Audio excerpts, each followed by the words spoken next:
আমাদের জন্য অত্যন্ত কষ্টের একটি বিষয় যে আমাদের বোন মুনিরা মাহাজাবিন মিমো যিনি আত্মহননের পথ বেছে নিয়েছেন, সে বিষয়টি নিয়ে আমাদেরকে দাবি জানাতে হচ্ছে, এখানে আসতে হচ্ছে।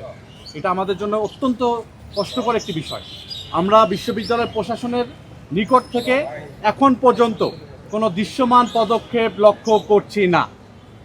যে বিশ্ববিদ্যালয় শিক্ষার্থীদের জন্য নয়, যে বিশ্ববিদ্যালয় প্রশাসন শিক্ষার্থীদের জন্য নয়, তাদেরকে আমাদের কোনো প্রয়োজন নেই। যদি তারা আমাদের শিক্ষার্থীর যে ঘটনাটি ঘটেছে এর বিষয়ে সুষ্ঠু তদন্ত সাপেক্ষে অতি দ্রুত কার্যকর পদক্ষেপ নিতে না পারে, তাহলে আমরা শিক্ষার্থীরা যে আন্দোলনের সাথে তারা যে ঘোষণা করেছে সে লড়াই আমরা চালিয়ে যাব। ইতিমধ্যে তারা বলেছে, থিয়েটার এবং পারফরমেন্স স্টাডিজ যে বিভাগ, তারা বলেছে 7 দফা দাবি এবং এই দাবির অংশ হিসেবে সকল একাডেমিক কার্যক্রম বর্জনের ঘোষণা দিয়েছে শিক্ষার্থীরা। আমরা ঢাকা বিশ্ববিদ্যালয় কেন্দ্রীয় ছাত্র সংসদ ডাকসুর পক্ষ থেকে পাঞ্জাবের জগতে একটি বিশ্বস্ত নাম শাবাব এথনিক ওয়্যার।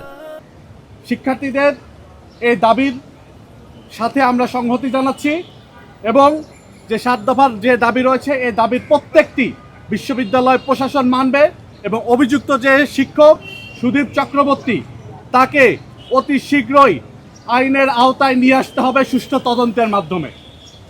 আমরা বিশ্ববিদ্যালয় প্রশাসনের পক্ষ থেকে এখন পর্যন্ত কোনো আইনানুগ ব্যবস্থা, কোনো ধরনের কোনো উদ্যোগ আমরা লক্ষ্য করছি না। আমরা বিশ্ববিদ্যালয়ের মাননীয় ভিসি, প্রক্টর মহোদয় সকলের কাছে যাচ্ছি, আবারও যাব।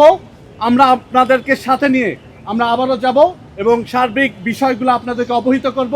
আমরা আশা রাখবো যে অভিযুক্ত শিক্ষক সুদীপ চক্রবর্তী তাকে সকল ক্লাস পরীক্ষা থেকে বাইরে রেখে তাকে আইনের আওতায় নিয়ে আসতে হবে সুষ্ঠু তদন্তের মাধ্যমে এবং প্রত্যেকটি বিষয় আপনাদেরকে অবহিত করা হবে।